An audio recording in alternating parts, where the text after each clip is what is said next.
All right, this is section 2.4 and 2.5. We had just a couple of video or examples that we didn't get to in class today that were similar to the ones that we had done.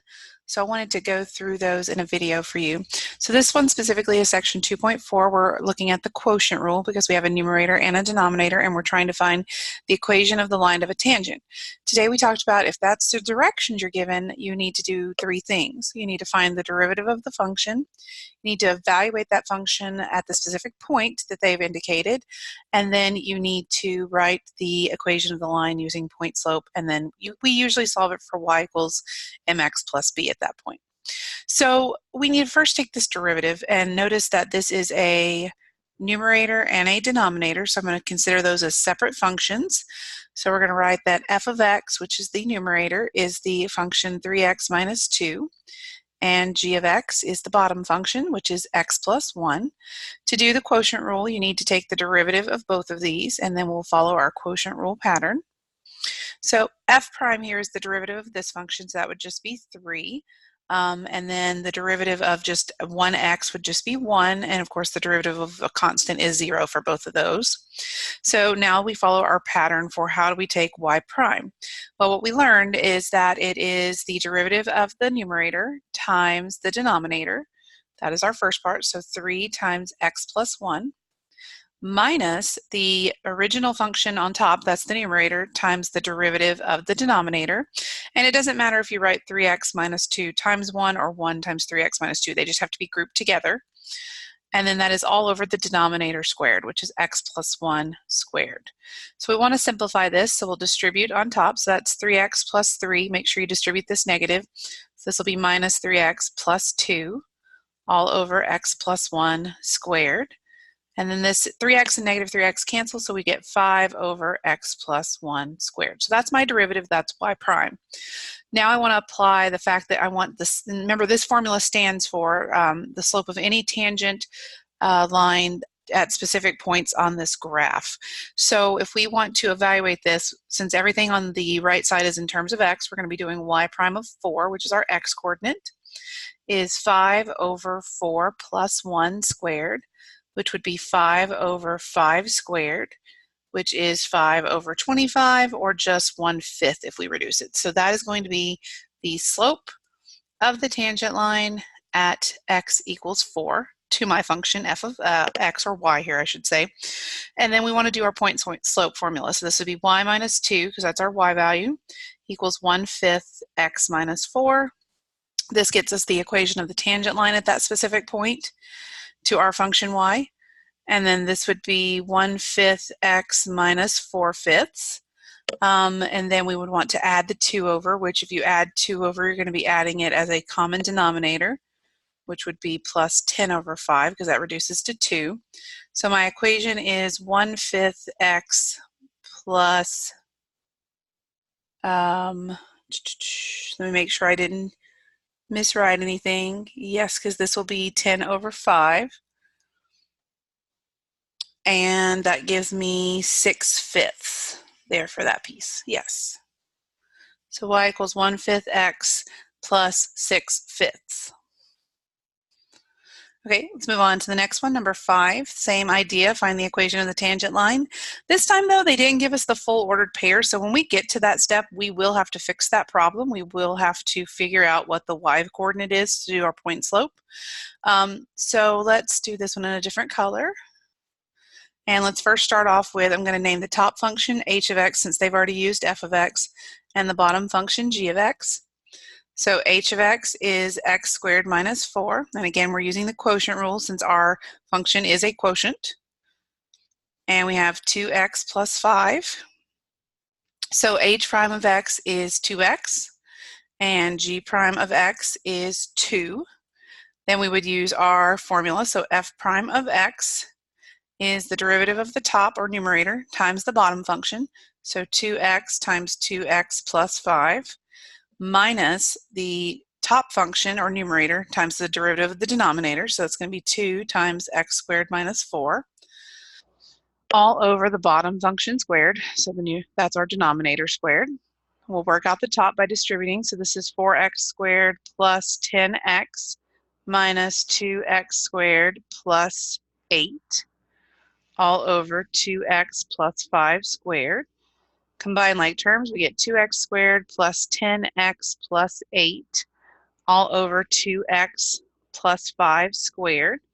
And we're going to immediately evaluate this at 0 to get our slope of our tangent line.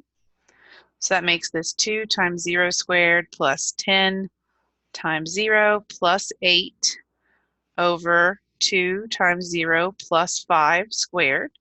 The top is just going to be 8. The bottom is going to be 5 squared because the 0 here times this is going to go away. So this is 8 over 25. So remember, that is my slope of my tangent at x equals 0 of my function f of x.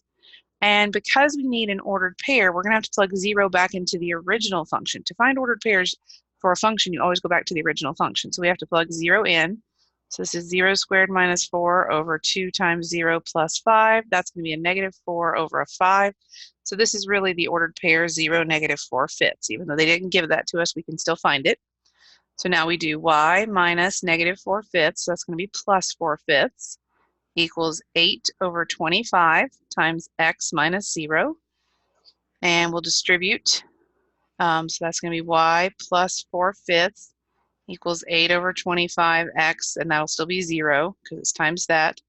And then all we have to do is subtract over the 4 fifths. So it's 8 over 25x minus 4 fifths. So there's my equation of my tangent line. And then the last one in the quotient rule section, so section 2.4 is this one. This is another symbolic problem, so we need to first write what is the derivative of this function f of x using symbols of what is the top function, what is the bottom function, how does that work, and then we'll plug in what we need to evaluate for f prime of 2. So this is a quotient rule, so f prime of x would be the derivative of the top times the bottom function minus the top function times the derivative of the bottom function all over the bottom function squared. Now they tried to trick you here because instead of having g of x in the bottom, we put h of x just to see if you understood how the pattern works. And then remember, all of these are going to become 2's. So this would really be f prime of 2 for our x is g prime of 2 times h of 2 minus g of 2 times h prime of 2 all over h of 2 squared. Okay, so g prime of 2 is a negative 2. So negative 2 times h of 2 is a negative 1 minus g of 2 is a 3. H prime of 2 is a 4. And h of 2 was negative 1, so this is going to be negative 1 squared. So that is positive 2 minus 12 over 1. So this is going to end up being negative 10. So f prime of 2, according to the symbolic formula they gave us and the ordered pair information they gave us, these are inputs and outputs, we got that f prime of 2 was negative 10. Okay, so the only thing left that we didn't get to in class was a couple of the chain rule examples. We did some of them together, and then I left a few for us to do in the video, starting with number 5. For number 5, we need to look at this as what kind of function is it? What's the rule that we need to use for our derivative? I find that the hardest thing about derivatives is just looking at the function and knowing which attack you should be taking. This is not done best by a product rule because there's no x attached to the 4. Usually you want to use a product rule when there's actually something of interest being multiplied together, whereas like this 6 was an x cubed and then an x plus 1 squared. Both of those are polynomials being multiplied together.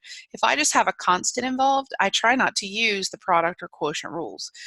So I'm going to use just the general power rule, and remember that I have to chain on the derivative of the inside. So remember, this would be 4, and then here's my derivative of the outer function here. It'd be 3, 2x minus 5 to the second. But because I have this inside that I kind of ignored, I have to chain the derivative of the inside. So that's going to be times a 2. So then I would group all these kind of constants together and multiply them together. That's a 12 times 2 more. So that's going to be 24. And then I have my 2x minus 5 to the second. So that is my derivative using the chain rule. Number 6 we did as the product rule because it did have an x on the outside function of the parentheses, but look at number 7. This looks like a quotient rule, and you definitely could do it that way. It just might be a little bit more work. But if you just want to rearrange this, you can actually write this to look like number 5. The first thing I would do is I would rewrite it as 9 over x squared plus 4. And since that whole thing is under the radical, we can think of it as being raised to the first power. And this would then be the 1/3 because it's a cubed root. And then I would bring that up as a negative exponent. So that would be my first 2 steps, just to try to avoid the quotient rule. And the only reason I'm allowed to kind of do that is because there's no x on top. If there was an x on top, I could still do this, but I would not be able to just do the derivative. I would have to use the product rule. But since there's no x on this outside function, I can just use my power rule here. So I would have my 9, and then I would be starting to do the derivative of this outer function here. So that's negative 1/3 comes to the front, and I have my x squared plus 4. I lose 1 for my power, so I have to subtract 3 over 3, so that makes that negative 4/3. But because I just did the power rule here and I didn't do the composition, I need to chain on the derivative of the inside function, which would be a 2x. So let's see what we have. So this is 9 times negative 1/3, so that's going to be negative 3. And then we have to times it by the 2x monomial that's out there. So I'm getting that this is negative 6x. And then I have my x squared plus 4 to the negative 4/3. The only thing you could do to technically clean this up would be to move the parentheses back to the bottom and have that be a positive exponent. So that is my derivative there. And then for the very last one, this says find the equation of the tangent line to the graph. This is a composition of function, a function inside of another function. So I'm going to use the chain rule to do my derivative. And then I have to evaluate it at the x value to get my slope. And then I'll have to find the other part of the ordered pair so that I can do point slope. So then first step is f prime of x would be 6, and then I do the derivative of this part right here. So this is 4, 2x minus 7 to the third. I have to chain on the derivative of the inside, which would be a 2. So this is 24 times 2 more, so that's going to be 48 2x minus 7 to the third. If I plug in 3, because that's the x value that they want us to focus on, that would give me 6 minus 7 cubed, because I plugged in 2 times 3 here.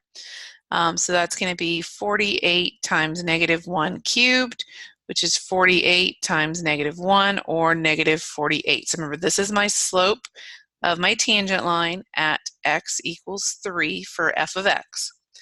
Now, to get the equation of the tangent line, you need your slope and you need your ordered pair. So I'm going to have to plug 3 into the original function just to know what the y value is for that ordered pair. And that's going to be another 6 minus 7, but this time it's to the 4th power. So this is 6 times negative 1 to the 4th, or 6 times 1, since it's a positive when you do it 4 times. So that's a 6. So this means that this was the ordered pair 3, 6. So now I would have y minus 6 equals, my slope was negative 48, x minus 3, and then this would be distributed. That would make that positive 144, and then I add over my 6. So negative 48x plus 150. So there's my equation of my tangent line to the function f of x at the specific x value of 3. Hopefully this helps you guys out with fleshing out the rest of the examples so that you can finish your instructor choice packet and your review for your test. Bring any and all remaining questions that you have to our review session on Thursday. And remember, right after that, we will be taking a short break and then taking our first exam. Let me know if you have any questions.